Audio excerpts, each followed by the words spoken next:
말씀 본문을 통해서요, 근원의 거룩함으로 나아가라, 이런 제목으로 하나님 말씀을 함께 나누겠습니다.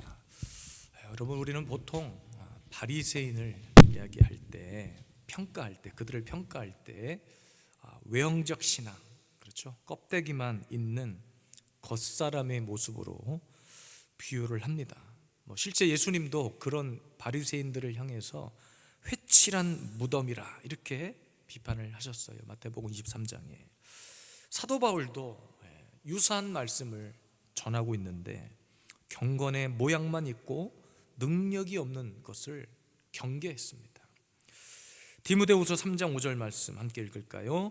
경건의 모양은 있으나 경건의 능력은 부인하니 이 같은 자들에게서 내가 돌아서라 그랬습니다. 여기서 돌아서라, 이 말은 완전히 등을 돌려버리라, 이런 사람들하고는 관계를 맺지 말아라, 그런 뜻입니다. 우리가 이 땅에 사는 동안 신앙생활을 하는 가운데 가장 중요한 핵심은요, 여러분, 뭐를 많이 아는 것이 중요한 것이 아니라, 아는 것이 중요하다면 진짜 저 오지에 같은 나라에 사는 원주민들 같은 그런 사람들, 겨우 복음이 들어가서 예수님이 누구인지를 이제 막 아는 사람들은 예수님 밖에 모르고 성경을 모르니까 큰일 날 거 아닙니까? 근데 여러분, 반대로 다시 얘기하면, 뭔가를 많이 아는 것이, 성경의 지식이 풍성한 것이 중요한 것이 아니라, 많이 몰라도 좋아요. 들은 만큼, 깨달은 만큼 내가 사는 것이 중요합니다. 말씀대로 살아내는 것이 중요해요. 예수님을 알았다, 예수 그리스도의 복음을 내가 깨달았다, 그러면 정말로 예수님처럼 내가 살고자 몸부림치는 것, 그것이 너무나 중요해요. 그래서 여러분, 신앙생활은 포장하는 것이 아닙니다. 여러분, 선물을 받는 사람이 포장지 보고 감탄하는 사람은 거의 없어요. 선물을 딱 받으면 선물 자체에 감동이 있고, 그 선물을 딱 썼는데 내가 생각하지 못했던 어떤 특별한 선물이 담겨져 있을 때 감동을 받지, 포장지 화려한 것을 보고 감탄하지 않아요. 포장지 보고 아유, 포장지가 참 예쁘네 정도는 할 수 있어도, 선물 받는 사람들이 포장지 보고 이야, 멋지다, 귀하다, 이렇게 말하는 사람은 거의 없습니다. 아마 이렇게 말하는 사람 정신이 좀 이상한 사람이에요. 오늘 본문에 엘리야의 신앙을 계승했던 엘리사가 나옵니다. 엘리사. 그래서 그 엘리사라고 하는 사람이 첫 번째 행했던 기적에 대한 이야기가 오늘 본문에 담겨져 있어요. 오늘 말씀에 그 성읍이라고 시작을 하는데, 그 성읍은 여리고성을 말합니다. 여리고성은 여러분, 별칭이 있는데 종려나무 가지가 무성한 종려나무성 이런 별명도 있고, 완전히 그 땅이 너무 비옥하고 아름다운 성읍이었어요. 당시에 그랬습니다. 근데 오늘 말씀에 보니까 위치는 좋은데, 그러니까 그 성읍이 있는 위치는 너무나 좋은데 물이 나빠서 열매도 맺지 못하고, 뭔가 맺을만 하면 떨어지고, 그러니까 보기에는 너무 좋은데 심각한 문제가 있었습니다. 오늘 말씀에도 보니까 토산이 익지 못하고 떨어진다. 위치는 좋은데 물이 나빠서 토산이 익지 못하고 떨어진다, 이렇게 표현하고 있어요. 여기서 토산은 땅을 의미하기는 하지만 문맥상 땅에 사는 모든 생명체를 포함한 이야기입니다. 그러니까 토산이 익지 못하고 떨어지는 것은 단순히 나무에 주렁주렁 맺히는 열매뿐만이 아니라 동물이나 사람이나 뭐 하나 할 것 없이 자식을 낳지 못하고 후손을 맺지 못하고 엄청난 심각한 문제가 생기는 거예요. 그러니까 물이라고 하는 것과 직접적인 연관된 심각한 문제들을 이야기하고 있습니다. 근본적인 해결책이 필요해요. 외형의 변화로 해결될 문제가 아니라는 거예요. 외형의 문제. 우리 안에 심각한 어떤 영적인 문제가 찾아왔습니다. 그런데 막 그냥 환경이 바뀌고 집이 바뀌었다고 해서 내면의 문제가 해결되는 것은 아니에요. 이 시대 교회도 마찬가지입니다. 교회 이름 바꾼다고, 간판 바꾼다고, 사람 바꾼다고 달라지는 것이 아니에요. 큰 교회들이 요즘 많은 분쟁들이 있죠. 목사님들을 자꾸 내쫓고 하는 교회들이 있어요. 목사를 바꾼다고 될 일이 아닙니다. 내가 바뀌고 내 속사람이 바뀌어야지 껍데기만 바꾼다고 달라지는 것이 아니에요. 저희 교회도 제가 이 교회 이 건물 안에 처음 들어와가지고 사실은 이것저것 막 좀 화려하고 아름답게 꾸미고 싶은 욕심들은 많았습니다. 그런데 크게 손대지는 않았어요. 있는 그대로를 유지하면서 꼭 필요한 부분만 몇 군데만 이렇게 바꿨죠. 조금 지저분하다 싶은 데는 현수막도 붙이고, 공간이 이렇게 됐으면 좋겠다, 공간 하나 방으로 바꾼 거 외에는 특별한 건 없어요. 그거 바꿨다고 막 사람들이 몰려오고 그런 것도 아니고, 중요한 것은 이 안에 무엇이 채워지느냐의 문제겠죠. 오늘 말씀 가운데 엘리사는 기적을 행하는 데 있어서 보여지는 외형적인 것에 초점을 맞추지 않았습니다. 어디에 초점을 맞췄느냐? 그 문제의 시작, 문제의 뿌리를 찾아서 놀라운 하나님의 기적이 나타나게 했습니다. 오늘도 거룩한 주일날 이 자리에 나와 예배하는 저와 여러분들은 보여지는 것에 반응하지 않기를 원해요.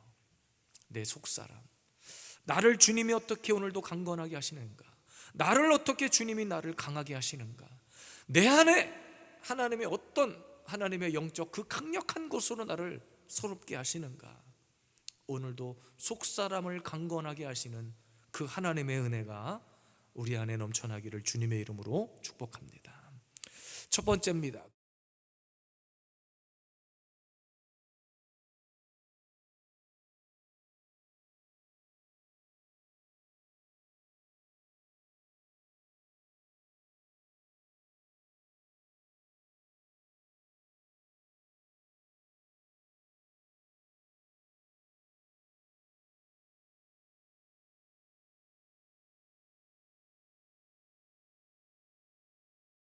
딱 설명하면서 너무 위치도 좋고 다 좋은데 물이 나빠서 토산이 익지 못하고 떨어집니다. 너무 심각한 문제였어요. 정말 영적인 영육 간의 기근이 찾아온 것과 마찬가지였어요. 그런데 엘리사는 근본적인 문제 해결 방법을 제시하는데, 첫 번째가 새 그릇과 소금을 가져오라 그랬습니다. 여기서 새 그릇은 새롭게 되다라고 하는 뜻을 가지고 있겠죠. 원문을 살펴보니까 전혀 손상되지 않은 완전한 상태의 그릇을 얘기하는 거예요. 부정적인 그 어떤 것에서도 영향을 받지 않은 거룩한 상태. 그래서 영적으로 보면 준비되고 헌신된 마음을 상징합니다. 그리고 또 여러분, 소금은 당시에 우리가 요즘도 마찬가지죠. 소금으로 음식의 간을 맞추고 양념을 하는 것뿐만 아니라 당시에는 부패를 방지하기 위해 쓰였습니다. 재물을 정결하게 하는 재료로 쓰였어요. 레위기 2장 13절 말씀을 함께 읽겠습니다. 내 모든 소재물에 소금을 치라. 내 하나님의 언약의 소금을 내 소재에 빼지 못할지니 내 모든 예물에 소금을 드릴지니라. 드려진 예물이 부패하지 않도록 하나님께서 소금을 치라 하셨어요, 그 제물에.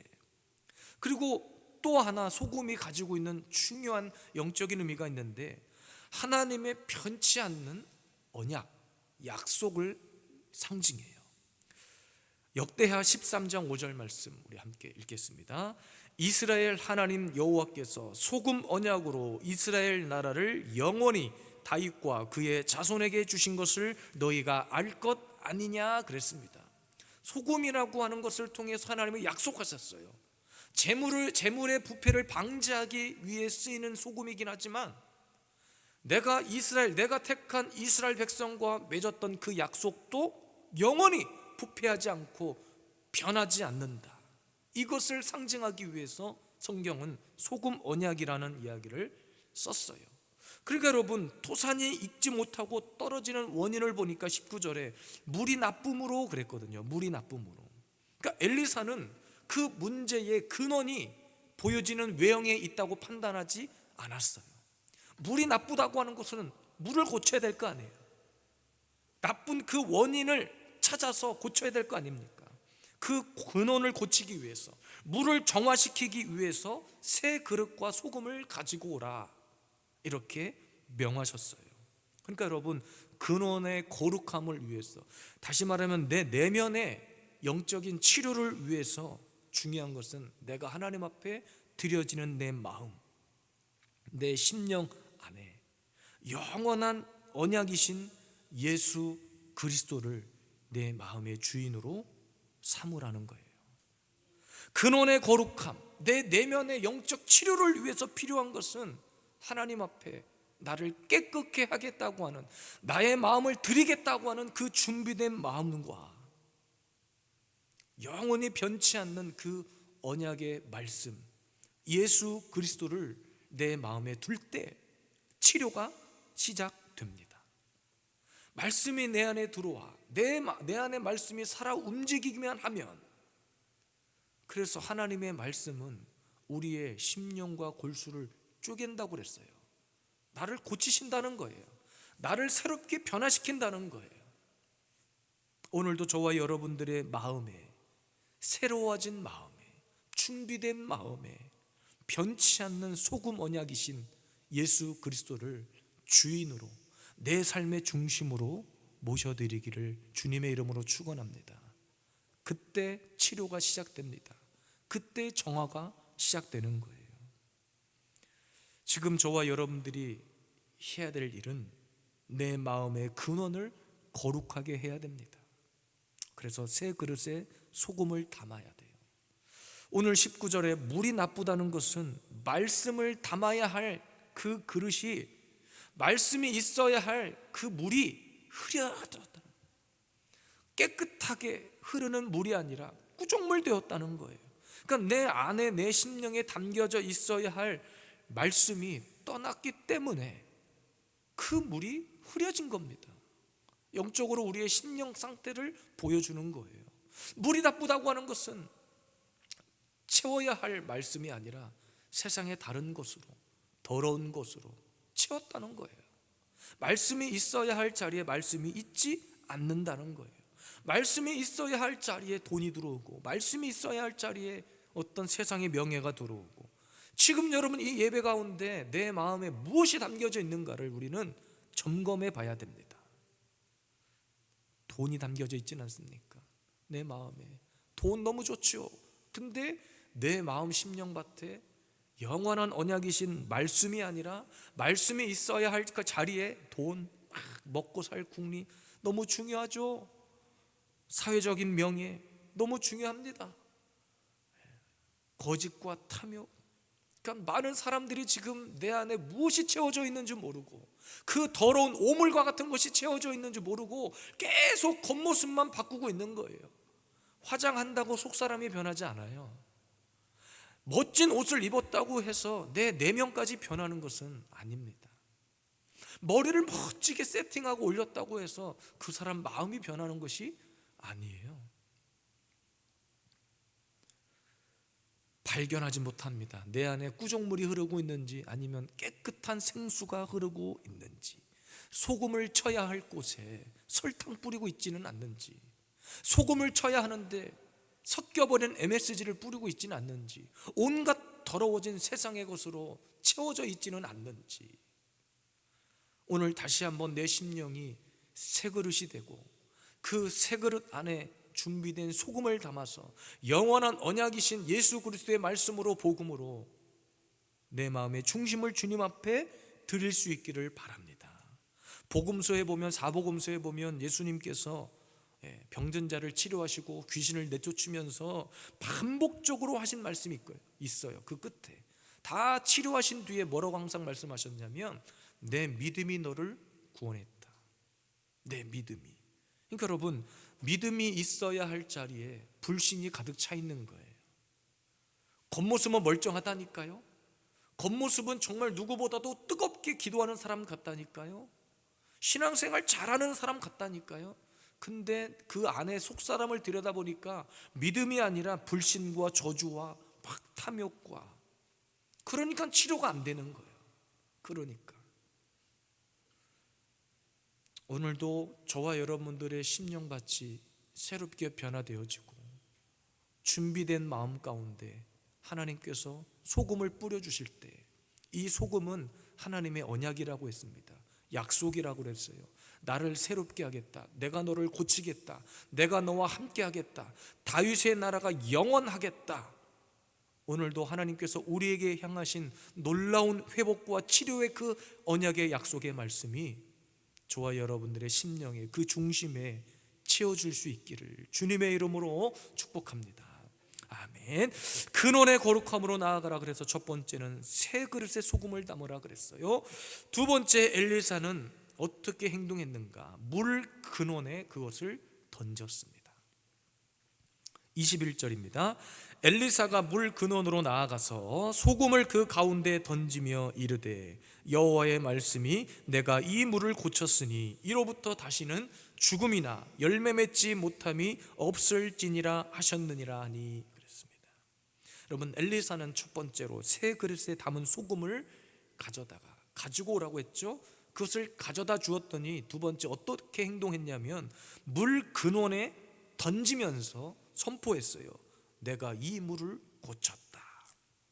여러분, 그 근원이라고 하는 것은 문제의 본질적인 부분입니다. 문제의 뿌리를 말하는 거예요. 지금 소금을 어디에다 던진 거예요? 그냥 물에다가 던진 것이 아니라 근원에, 그 문제의 시작점에 던진 거예요. 그러니까 소금을 던진 것은 하나님께서 그 문제의 뿌리를 고치시겠다는 거예요. 그러니까 하나님은 겉으로 보여지는 증상만 고치시는 분이 아닙니다. 겉에 보이는 내 모습만 막 화려하게 바꾸시는 분이 아니라 문제의 근원, 그 문제의 뿌리를 완전히 새 것으로 새롭게 고치시는 분이라는 거예요. 여기서 던졌다라고 하는 단어의 원문 뜻은 잡아당기다 이런 뜻입니다. 그러니까 문제의 뿌리를 확 잡아당겨버렸다는 거예요. 내 마음속 깊은 곳에 자리 잡고 있는, 나도 모르게 들어와 있는 내 안에 그런 어둠의 영역들, 죄악들, 많은 사람들이 내가 도대체 내 심령에 죄가 있는지, 내가 빛 가운데 있는지 어둠 가운데 있는지조차를 몰라요. 그런데 하나님 말씀 앞에서 내 자신을 던지고 그 언약의 말씀으로 내 심령을 채우면, 그 마음의 근원에 소금을 던지기만 하면 하나님께서는 보여지는 겉의 증상을 새롭게 하시는 것 정도가 아니라 완전히 나를 새로운 사람으로 그 문제의 뿌리까지도 완벽하게 주님은 고치시고 치료하신다는 거예요. 그러니까 말씀이 닿아야, 내 마음 깊은 곳까지 하나님의 말씀이 닿도록. 우리가 겨울철에 김장을 하면 배추에 소금을 뿌려요. 배추에다가 맛소금 뿌리는 사람은 없을 거예요. 굵은 소금을 뿌리는 이유가 뭐예요? 배추의 순을 쫙 죽여서 양념이 잘 되도록. 근데 다 절였다고 생각했는데 소금이 닿지 않는 곳은 어때요?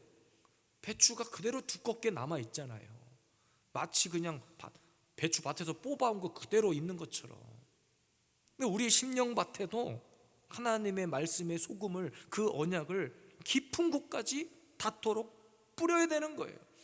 겉에만 훑고 지나가는 말씀이면 안 됩니다. 항상 언제 어디서든지 하나님의 말씀이 내 가슴 중심을 후벼 파도록 내 자신을 드려야 돼요. 그리고 우리는 감동받는 수준에 머물면 안 됩니다. 감동받는 수준이 아니라 그냥 내 가슴을 후벼 파야 돼. 그래서 때로는 목사의 설교가 듣기에 거북할 수 있어요. 오늘따라 목사의 설교가 참 듣기 힘든 말씀일 수 있어요. 근데 여러분, 한 가지만 생각하세요. 오늘도 그 말씀이 내 심령밭에 뿌려지기만 하면, 겉으로 듣기에는 거북한 말씀이었는데 그 말씀을 듣고 내 가슴을 후벼 파서 한번 싹 갈아엎었더니 완전히 새 사람이 되는 거예요. 완전히 우리의 삶을 통째로 하나님은 새롭게 갈아엎으시는 거예요. 21절에 내가 이 물을 고쳤으니, 지금 엘리사가 하는 말이 아니라 여호와 하나님의 말씀을 선포하는 거예요. 이 물을 고쳤다는 것은 회복됐고 고쳐졌다는 거예요. 여리고에 있었던 그 샘을 고치신 주체는 사실은 소금도 아니고 새 그릇도 아니에요. 누가 하신 거예요? 하나님이 하신 겁니다. 하나님께서 오늘도 우리의 심령을 고쳐주셨다는 것을 엘리사는 강조하고 있는 거예요. 즉 말씀이 나를 고쳤다는 거예요. 믿음이 나를 고쳤다는 거예요. 하나님은 쓴물을 단물로 바꾸시기도 했어요. 출애굽기 15장 25절, 모세가 여호와께 부르짖었더니 여호와께서 그에게 한 나무를 가르치시니 그가 물에 던지니 물이 달게 되었더라. 달게 되었더라. 여러분 보세요. 이스라엘 백성들이 출애굽하고 홍해를 건너가서 거기까지는 너무 좋았는데 딱 건너가서 광야를 만났는데 마실 물이 없어. 너무 목말라. 그래서 어딘가에서 물이 흘러나오길래 먹었더니 물이 써. 못 먹는 물이야. 근데 하나님은 모세의 기도를 통해서 그 물의 맛까지도 바꾸어 버리셨다는 거예요. 하나님은 우리의 인생을 이렇게 송두리째 바꿔주세요. 송두리째. 그냥 겉에 난 상처 정도 아무는 것이 아니라 완전히 나를 갈아엎어주시는 단계까지 우리는 그래서 나아가야 돼요. 예배 시간은 어떤 시간이냐? 부패한 나의 심령 가운데, 상한 나의 심령 가운데 그 문제의 근원에 소금을 던지는 시간인 거예요. 삶의 모든 문제, 그러니까 후회하는 시간이 아니라 문제의 아픔을, 문제의 뿌리를 도려내는 시간입니다. 물론 아프고 힘들어요. 속에 고름을 파내는 것이 쉬운 일이 아닙니다. 아프고 힘들지만 반드시 이 시간이 필요해요. 진짜 명의는, 진짜 뛰어난 의사는 아픔의 본질을 파고들 줄 아는 의사입니다. 감기 걸려서 병원에 갔는데 동네 병원은 감기 수준에서 약을 지어주지만 큰 병원은 어때요? 저도 병원을 가보니까 어떤 병원, 어떤 큰 병원든지 간에 진료하기 전에 항상 가는 게 있어. 피검사, 소변검사, 뭐 조금 더 하면 뭐 심전도, 이런 것을 기본적으로 합니다. 왜? 아픔의 근원이 어딘지를 파악하는 데 가장 기초적인 요소이기 때문에 그래요. 뭐 저의 이야기이긴 하지만 눈이 아파서 병원을 갔는데 머리 혈관에 이상이 있을 거라고 누가 생각했겠냔 말이에요. 그냥 눈이 조금 이상하구나, 눈에 조금 복시가 있구나 생각을 했는데 그 문제가 아니었다니까요. 소화불량인 줄 알았는데 위암 초기였는지 누가 알았겠냐 말. 제 이야기 아닙니다. 이것은 제가 위암이라는 게 아니라 단순한 변비인 줄 알았는데, 그냥 화장실 자주 못 가는 줄 알았는데 이것이 대장암인 줄 누가 알았겠냐고요. 그냥 소화가 조금 안 됐는데 이것이 췌장에 문제가 있었, 누가 알았겠냔 말이에요. 우리는 우리의 힘으로 어떤 아픔, 병, 근원을 찾아낼 수가 없어요. 그래서 병원 가면 의사도 겉으로 보여준 증상을 가지고 의심을 하면서 CT 찍어봅시다, MRI 찍어봅시다, 엑스레이 찍어봅시다 하는 거예요. 왜? 그래야 정확히 나오니까. 여러분, 말씀은 뭐냐? 엑스레이 찍는 거예요. 말씀은 거울입니다. 말씀은 영적 CT와 같은 거예요. 찍어봐야 알아요. 그래서 때로는 목사의 설교가 참 듣기에 거북하고 힘들겠지만 그거를 듣고 내 안에 담아놔야 내 심령을 후벼 파는 거예요. 그러니까 우리 하나님은 겉으로 보여지는 환경만 바꾸시는 분이 아니라니까요. 오늘도 말씀에 위치는 좋다고 얘기하잖아요. 근데 위치를 바꾸면 될 것 같다는 생각을 하지만 하나님은 위치가 아니라 그 문제의 뿌리를 아예 뜯어 고치신다는 거예요. 그래서 그 소금을 물의 근원에 던지라는 거죠. 문제의 근원에 던져야 돼요. 여러분의 가슴에 아프게 하는 그곳에 하나님의 말씀을 던져야 됩니다. 교회 이름 바꾸고 목사 바꾸고 사람 바꾼다고 되는 것이 아니라 뿌리가 바뀌고 뿌리가 건강해지면 본질적인 문제가 사라져야 오늘도 저와 여러분들의 영혼이 주님 안에 새롭게 되어집니다. 하나님은 우리의 외형에 관심을 두지 않으세요.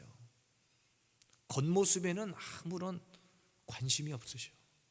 우리의 속사람이 얼마나 강건한가, 이런 문제 앞에서도 흔들리지 않는가, 이런 인생의 바닥에서도 끝까지 하나님을 신뢰하는가, 우리의 속사람을 보시고 내 속사람을 강건케 하시지.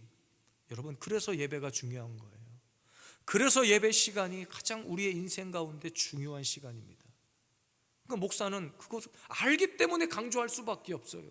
주일 성수 왜 중요한지, 왜 우리가 하나님 앞에 나와 예배하는 것이 중요한지, 가장 기본적인 소금 던지고 우리의 심령을 후벼파는 본진의 문제를 말하고 있는데, 많은 사람들이 그냥 시간이 남으면 예배드리고 자기 할 거 다 하다가 남는 시간에 예배드리고, 자기 펑펑 자기를 위해서는 돈을 쓰다가 남는 돈 가지고 헌금하고, 하나님이 그렇게 드리는 예배, 그렇게 드리는 예물을 받으실 거라고 생각하시는 거냐고요. 우리는 이제 그 단계를 넘어서서 성숙한 자들이 돼야 돼요. 나의 모든 삶의 중심을 주님 앞에 드리는 거예요. 새 그릇에 소금을 담아서 문제의 근원에, 물의 근원에 던져야 됩니다. 오늘도 이 거룩한 주일, 참 여러분들이 위로받고 도전받고 해야 될 이 시간에 오늘도 이렇게 말씀을 전하는 것은 하나님의 마음인 줄로 믿습니다. 오늘도 하나님이 우리를 새롭게 하시려고 하는 하나님의 놀라운 계획이 있는 줄로 믿습니다. 오늘도 문제의 뿌리에 하나님의 말씀을 던지세요. 영원한 언약이신 그 소금을 던지시길 바라요. 그리고 문제의 뿌리조차 주님이 오늘도 나를 바꾸어 가시고 나를 새롭게 변화시키심을 믿으시기를 바랍니다. 오늘도 내 마음의 중심에 예수 그리스도의 복음이, 예수 그리스도의 십자가가 채워질 수 있기를 주님의 이름으로 축복합니다.